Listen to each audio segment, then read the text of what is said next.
힘있는 찬양으로 저희들 마음을 아주 뜨겁게 또 달구어 주신 우리 경찬팀에게 진심으로 감사를 드립니다. 우리 화요기도에 오신 여러분 모두를 진심으로 환영합니다. 10월 첫 화요 기도회입니다. 날씨는 이제 정말로 완연한 가을 날씨가 된 것 같습니다. 가을 너무 좋죠? 네, 이 너무 좋은 가을이 너무 짧아서 아쉽습니다. 하루하루 정말로 여러분 아깝게 여기시고 가을을 좀 만끽하시기 바랍니다. 지난주 안식일 해지기 전에 정서진에 가서 이렇게 지는 해를 이렇게 잠시 봤는데 정말 얼마나 아름다운지 모릅니다.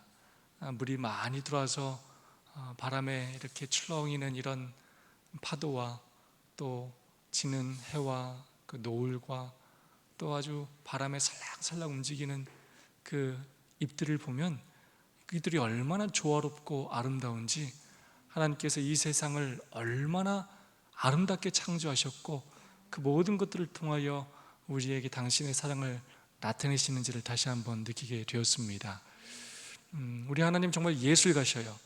여러분 주변에 여러분 그냥 쉽게 볼 수 있는 것들 조금 더 자세히 쳐다보시고 하나님의 사랑을 더 깊이 느끼는 시간들이 되었으면 정말로 좋겠습니다. 그런데 하나님께서 만드신 최고의 걸작품이 뭡니까? 사람입니다. 네. 나무를 보는 것도 아름다운 일이고 해를 보는 것도 아름다운 일이지만 사실 하나님께서 우리에게 사랑의 대상으로 만든 최고의 존재는 바로 사람입니다.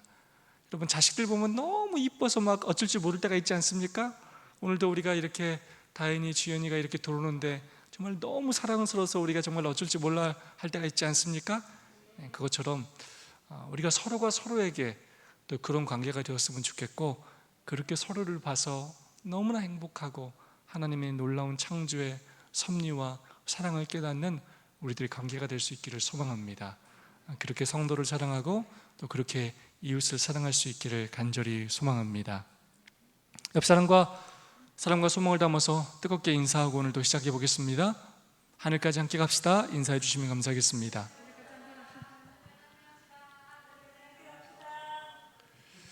네, 모든 분이 다 쉬진 않았겠지만 명절 연휴로서는 어제가 임시 공휴일이 되는 바람에 가장 긴 연휴를 보낸 것 같습니다. 6일이라는 시간을 보냈습니다. 너무 좋았죠? 네, 다시금 또 일상으로 돌아가야 될 텐데요.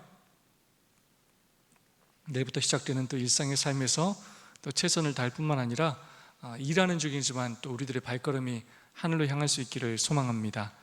7장 마지막 배우게 되겠습니다.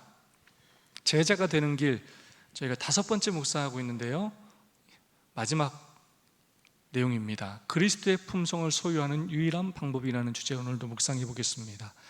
이 정로의 계단 생애 빛이 총 13장까지 있는데요, 이제 7장을 마치게 되면 절반을 훨씬 더 넘어서게 됩니다.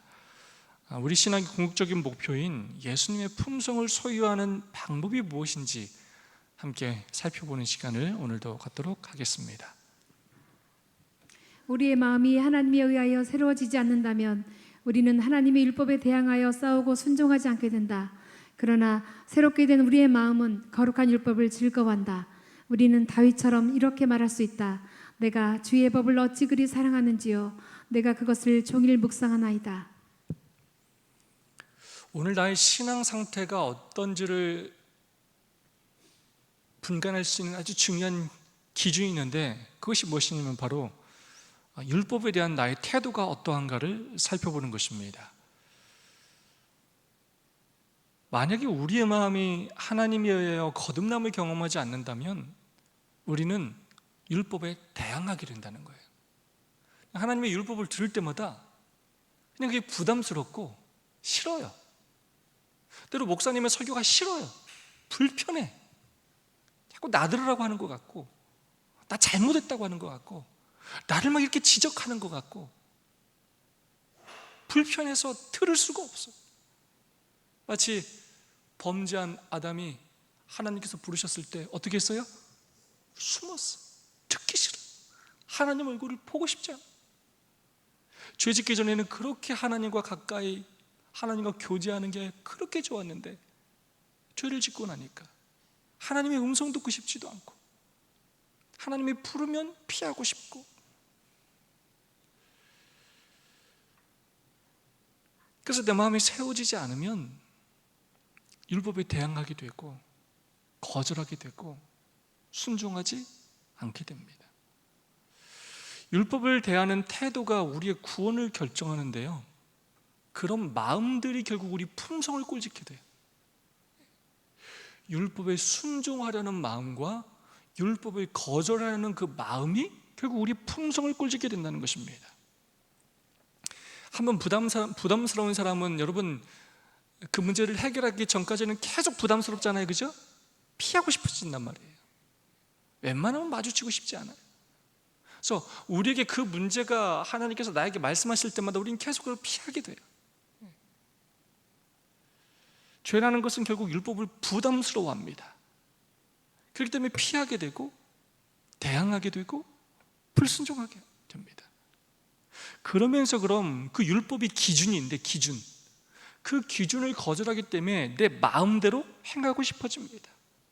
끊임없이 기준이라는 잣대가 내 귀에 들려올 때마다 그게 틀리다고 하면서 대항하여 싸우려 하게 됩니다. 여러분, 이게 누가 한 일입니까? 이게 사탄이 한 일이에요.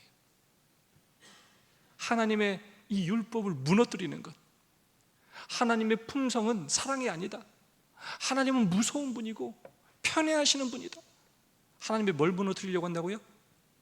율법. 율법이 곧 품성이기 때문에. 반대로 의인은 뭐냐? 율법을 사랑하는 것입니다. 율법을 즐거워하고, 그래서 율법에 순종하는 것입니다. 그래서 우리의 마음에 거듭남을 입게 되면 죄가 미워지고 율법을 사랑하게 된다는 거예요. 하나님의 은혜가 뭔지를 깨닫게 되고 그 은혜에 보답하고 싶은 마음 때문에 이 율법에 순종하고 싶어진다는 거예요. 하나님이 얼마나 좋은 분인지를 알게 된다는 거예요. 핵심은 뭐냐면, 여러분, 율법과 품성은 분리할 수가 있다고 없다고요? 없어요. 하나님을 무서운 분으로 알고 나를 통제하고 불편하고 내 것을 뺏으려고 하고, 이렇게 하나님을 생각하는 사람은 율법에 대항하게 돼요. 나 하나님이 정말로 좋은 분이고 그 은혜와 사랑 때문에 내가 순종하고 싶어지고 하나님을 더 가까이 하고 싶어지고, 이런 사람들은 끊임없이 율법을 묵상하게 되고 율법에 정말로 기쁨으로 반응하게 된다는 것입니다. 그러나 새롭게 된 우리의 마음은 거룩한 율법을 즐거워한다. 어떤 사람들에게는 이 마음이 도저히 이해가 안 돼요. 아니, 어떻게 율법을 즐거워할 수가 있어요? 율법은 나를 올가매는 마치 이 쇠사슬처럼 느껴지는데, 우린 다윗처럼 이렇게 말할 수 있다. 내가 주의 법을 어찌 그리 사랑하는지요, 내가 그것을 종일 묵상하나이다. 다윗은 그의 마음이 새로워짐을 경험한 후에, 하나님의 그 놀라운 은혜와 사랑을 경험한 후에 그가 하나님의 율법을 정말로 사랑하게 되었고 그것을 종일토록 묵상하게 되었다는 것입니다. 당자, 첫째 아들과 둘째 아들 모두 율법에 대항하여 그들은 싸웠어요. 아버지에게 불만이 많았어요. 그래서 아버지의 말씀이, 훈계가 마음에 와닿지 않았고 불편했고 아버지와 함께 있는 게 좋지 않았어요. 그래서 둘째 아들은 뛰쳐나갔고 첫째 아들은 아버지하고 같이 있었지만 하나도 행복하지 않았어요. 이 교회 다녀도 하나도 행복하지 않을 수 있어요. 구원받기 위하여 내가 율법적으로 내가 행해야 할 의무들은 행하며 살 수 있는데 뭐 하지 않을 수 있다고요? 행복하지가 않아. 설교를 매주 듣는데 행복하지는 않아. 얼마든지 그렇게 우리가 살 수 있단 말이에요. 다르게 말하면 얼마든지 우리가 신앙생활을 열심히 하고 오래 해도 누구의 품성을 닮지 않을 수 있다고요? 하나님의 품성을 얼마든지 닮지 않을 수 있어요. 여전히 내 고집대로, 내 생각대로, 내 주관대로 얼마든지 우리는 살아갈 수 있어요. 큰아들처럼.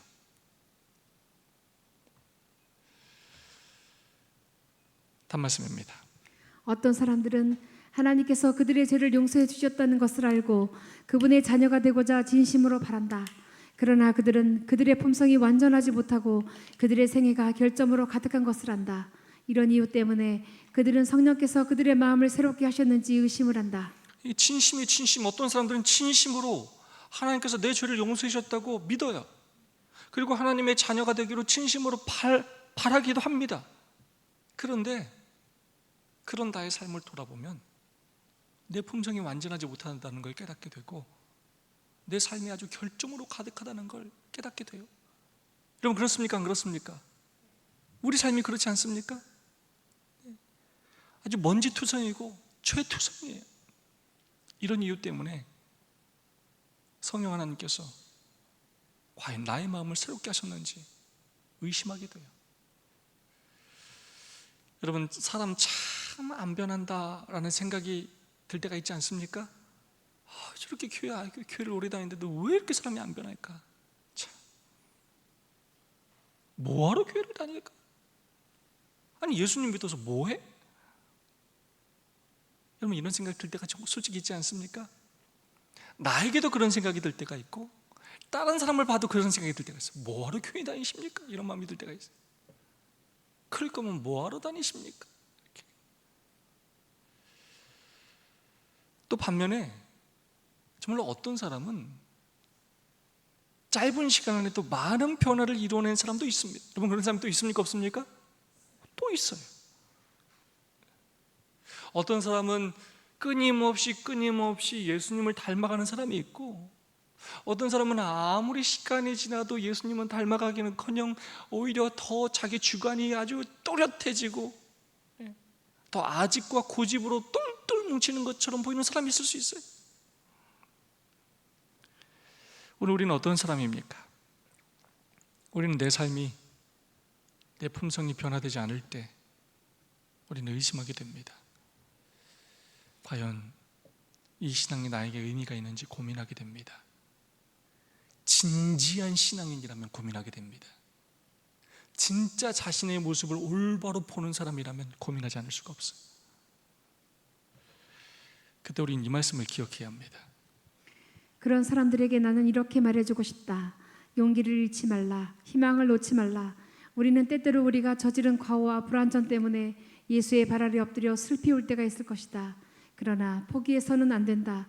우리가 원수에게 꼼짝 못할지라도 하나님께서는 우리로부터 등을 돌리지 않으신다. 하나님께서는 우리를 홀로 버려두지 않으신다. 아멘. 여러분, 정말 감동적인 말씀 아닙니까?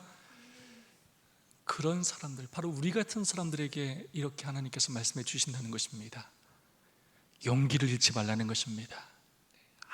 아무 변화가 없는 것처럼 보이고 진짜 쓸모없는 것처럼 보이는 그런 순간처럼 느껴진다 하더라도 희망을 놓지 말라는 것입니다.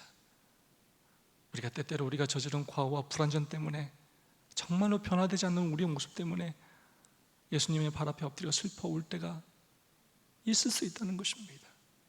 우리가 죄인이고 우리가 그 죄의 웅덩이에서 도저히 벗어나오지 못하는 것처럼 느껴질 때가 분명히 있습니다. 그러나 포기해서는 안 된다는 것입니다. 우리가 그 구덩이에서 막 건져 나오지 못하는 것처럼 도저히 희망이 없어 보이고 가능성이 없어 보이는 것 같은 그때에도 하나님께서는 우리를 홀로 버려두지 않으시고 우리로부터 등을 돌리지 않으시고 우리를 기다리시면서 하늘 지성소에서 우리를 위하여 중보하고 계신다는 것입니다. 여러분, 이 계절이 변하는 것 정말 신비롭지 않습니까? 여러분, 정말 신비로워요. 나무들이 하루하루 이렇게 변해가는 것, 하나님께서 창조하신 것들이 이 계절에 따라서 조금씩 변해가는 것이 신기해요. 우리가 그것들을 자세히 보지 않으면 매일매일 어떻게 변하는지 우리는 알 수가 없어요. 마찬가지로 때로 우리가 정말로 변하지 않는 것처럼 보일 수 있지만 우리가 하나님의 은혜를 꾸준히 붙잡고 있기만 한다면 우리도 모르는 사이 우리도 계속 변해가고 있다는 걸 여러분 잊지 마시기 바랍니다. 우린 뭘 잊지 말아야 되냐면 하나님의 신실하심을 잊지 말아야 합니다. 우리는 신실하지 못할 때도 있지만 하나님은 변함없이 우리에게 신실하신 하나님이십니다. 우리를 포기하지 않으시고 등을 돌리지 않으시고 끊임없이 우리에게 새로운 삶을 살 수 있는 기회를 주시면서 기다리신다는 것입니다. 다음 말씀입니다. 우리는 큰 포부를 가지고 기도해야 한다. 우리는 더욱 온전히 믿어야 한다. 우리 자신의 능력에 대한 신뢰를 잃기 시작하였으니 이제 우리 구주의 능력을 의지하자. 우리 생애에 비치신 그분을 찬양하자. 네, 의심될 때가 있어요. 신앙이 별 큰 도움도 안 되고 교회 나가봤자 소용도 없고 다 필요 없다라는 그런 나쁜 마음이 들 때가 있을 수 있다는 것입니다. 그렇기 때문에 우린 더욱더 온전히 믿어야 한다는 것입니다. 나에 대한 그 능력에 대한 신뢰를 잃기 시작했으니까 이제 나를 믿지 말고 우리 예수 그리스도의 능력을 더욱더 의지하라는 것입니다. 이 책의 제목 표현이 등장합니다. 그러므로 누구를 찬양하자고요? 우리 뭐요? 생애의 빛이신. 여러분 너무 좋은 표현 아닙니까? 예수님이 우리 무엇이라고요? 생애의 빛. 우리 삶에 뭘 비춰주신다고요? 빛을 촥 비춰주신다는 거. 그분이 없으면 우리 인생은 아주 어둡습니다. 때로 우리는 그 어두운 길을 혼자 가면서도 당당하고 자신만만할 때가 많았던 거예요. 그러니까 나의 죄된 삶의 모습도 보지 못하고 그러다 결국 넘어지고 길을 잃게 되고 방황하게 되는 것입니다. 그래서 우리에게 예수님이 필요한 것입니다. 우리의 모습을 더욱더 올바로 봐야 되고 또 우리의 삶을 밝은 길로 인도해 주시는 예수님을 올바로 봐야 하는 것입니다. 그분을 전적으로 신뢰해야 하는 것입니다. 우리가 예수께 가까이 가면 갈수록 우리 자신의 생애에서 더 많은 결점을 보게 될 것이다. 우리가 죄 많은 우리 자신을 완전하신 구주와 비교할 때 우리의 잘못을 더욱 분명히 보게 될 것이다. 이로써 사탄의 그릇된 사상은 우리에게서 힘을 잃고 생명을 주시는 하나님의 성령께서 우리를 인도하심이 드러나게 될 것이다. 굉장히 중요한 말씀입니다. 자, 우리가 그리스도의 품성을 소유하는 유일한 방법에 대해서 묵상하고 있는데 가장 첫 번째 방법이면서 가장 중요한 방법이 첫 번째 문장에 소개되어 있어요. 우리가 예수께 가까이 가면 갈수록 우리 자신의 생애에 대하여 더 많은 뭘 보게 된다고요? 결점. 내 의의를 보는 게 아니라 내가 이룬 업적들을 보는 게 아니라 내 결점들을 더욱더 많이 보게 된다는 거예요. 마치 사도 바울이 점점 그의 신앙이 깊어졌을 때 내가 죄인 중에 괴수라고 고백했던 것처럼 예수님께 가까이 가면 갈수록 나 자신을 똑바로 보게 되고 나의 수없이 많은 결점들을 보게 된다는 거예요. 그렇게 하면서 내 삶이 예수님의 삶과 비교하게 되고 그분의 흠없고 의로운 삶에 비해 내가 얼마나 죄가 많은 사람이었는지를 보게 된다는 거예요. 우리가 예수님께 가까이 가지 않고 예수님이 기준이 되지 않으면, 율법이 기준이 되지 않으면 언제나 내가 기준이에요. 내가 기준. 나보다 못한 건 다 못한 거예요. 그래서 그것으로 우리는 사람을 평가하게 되고 끊임없이 그걸로 교만하게 되고 좌절하게 되고, 교만했다 좌절했다, 제가 늘 표현하죠. 정신병자처럼 왔다 갔다 이렇게 하게 살아요.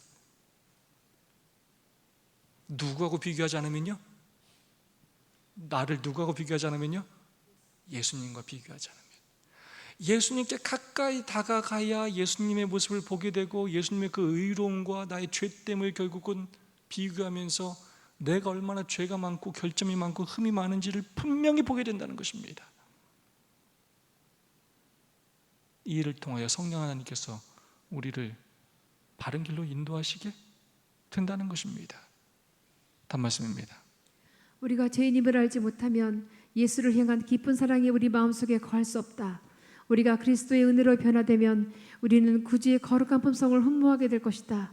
우리가 우리 자신의 죄 많은 상태를 보지 못한다는 것은 우리가 그리스도의 아름다움과 완전함을 결코 보지 못했다는 사실을 알려준다. 네, 우리가 죄인이라는 것을 깨닫지 못하면 예수님이 필요하다는 사실을 도저히 느끼지 못하게 된다는 것입니다. 그래서 결국 하나님께, 예수님께 가까이 다가가서 예수님의 그 거룩함과 의로움을 우리가 배우게 될 때 내 죄를 보게 되고, 그럼에도 불구하고 나를 사랑하시는 그 하나님의 은혜를 통하여 우리가 변화되면 우리도 예수님과 같은 품성을 갖고 싶다라고 흠모하게 된다는 것입니다. 제가 정말 이런 고민을 오늘 다시 한번 해봤습니다. 여러분, 어떤 고민하면서 사십니까? 돈 얼마 벌어야 될지, 언제 어디 놀러 갈지. 여러분, 내가 예수님 품성을 닮아가야 된다는 고민하면서 사신 적 있습니까? 그냥 추상적인 그런 신앙의 주제가 아니라 매일의 삶에서 예수님의 품성을 닮아가기 위해 우리가 투쟁하고 노력하고 씨름하는 적이 있습니까? 우리의 고민이 늘 물질적이고 그냥 눈앞에 보이는 것이 아니라 정말로 영적이고 내 삶의 본질적인 것으로부터 우리가 고민하고 또 힘쓰고 애쓰는 그런 노력을 하며 살기를 간절히 소망합니다. 우리가 우리 자신의 죄 많은 상태를 보지 못한다는 것은 우리가 그리스도의 아름다움과 완전함을 결코 보지 못했다는 사실을 알려준다는 거예요. 예수님이 얼마나 의로운 분이신지를 알면, 이걸 보면 내 자신을 알게 된다는 거예요. 내가 얼마나 죄가 많은지를 알게 된다는 거예요. 다르게 말하면 내 품성이 정말로 변화되려면 누구를 똑바로 봐야 된다고요? 예수님을 똑바로 봐야 돼요. 가까이 다가가가지고 자세히 보고 예수님이 어떤 분인지를 알아야 된다는 거예요. 그래야 내가 지금 살고 있는 게 얼마나 죄인지를 알게 돼요. 그렇게 가진 것이 많고 누리면서도 늘 부족하다고 생각하고 늘 나만을 위해서 살아가는 것, 그렇게 나는 열심히 율법을 잘 지키고 교회 생활 잘한다고 생각하지만 내가 얼마나 이기적으로 사는지를 깨닫게 된다는 거예요. 첫째 아들은 자기가 죄인이라고 생각하지도 않았어요. 그는 도덕적으로, 율법적으로 완전하다고 생각했어요. 자기는 잘못한 게 하나도 없다고 생각했어요. 딴 교회도 잘 다니고 또 아버지 옆에 있었고 시키는 거 다 했고 자기가 죄인이라고 생각해 본 적이 없어요. 아버지가 필요하다고 생각한 적이 없어요. 내가 있어서 아버지가 좋다고 생각했어요. 오랫동안 교회를 다니면 예수님이 필요하다고 생각하지 않은 경우가 많아요. 우리가 그런 위험에 충분히 빠질 수 있다는 것입니다.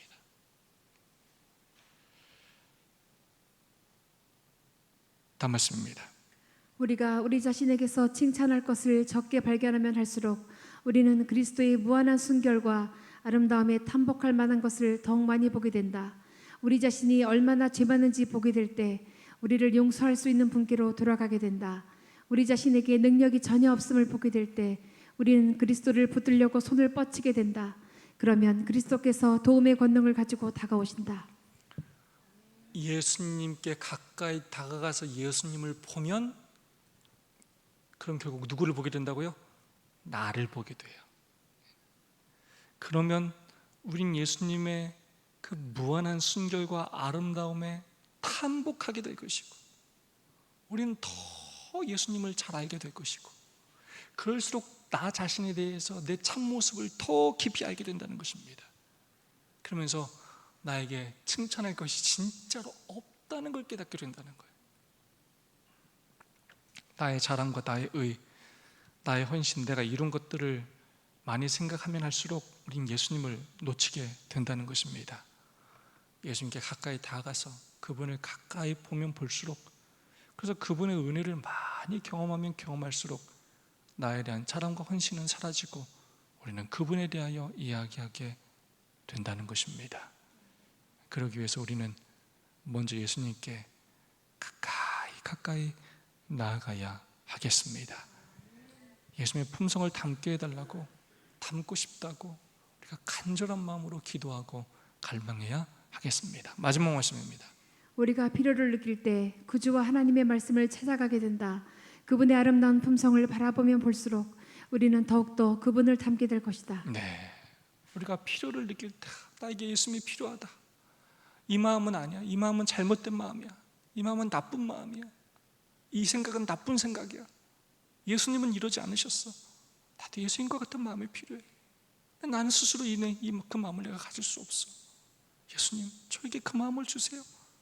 그러면서 끊임없이 예수님을 찾아가고 예수님께 도움을 구하고 하나님의 사랑과 은혜를 간구할 때, 내 죄를 고백할 때 결국 우리는 변하게 된다는 것입니다. 끊임없이 고결하고 정말로 우아한 완벽한 그 예수님의 품성을 바라보면 볼수록 우리는 더욱더 그분을 닮게 된다는 것입니다. 바라보면 볼수록을 좀 다르게 표현하면 갈망할수록, 뭐 할수록이요? 갈망할수록, 예수님의 품성을 닮아가고자 갈망하면 갈망할수록, 우리의 마음을 쏟으면 쏟을수록 우리는 더욱더 그분을 보게 된다는 것입니다. 갈망한다, 결국 이것은 시간과 재물을 투자하는 것입니다. 우리가 끊임없이 우리의 삶을 예수님께 투자하면 투자할수록 우리는 더욱더 그분을 닮아가게 될 것입니다. 그렇게 정말로 변화되어 가는, 그래서 우리가 하루하루 더 예수님의 품성을 조금씩 닮아가는 우리 모두가 될 수 있기를 간절히 소망합니다. 두 분씩 세 분씩 짝을 지으시고 오늘 받은 은혜와 결심을 나누겠습니다. 특별히 내가 나의 모습을 올바로 보기 위해서 어떤 노력을 해야 하겠습니까? 여러분 한번 스스로 고백해 주시고 또 나눠주시고 결심해 주시면 감사하겠고요. 이번 가을 새생명 축제에 내가 인도하고 싶은 영혼이 누구인지 서로 또 고백해 주시고 서로를 위해서 기도해 주시면 감사하겠습니다.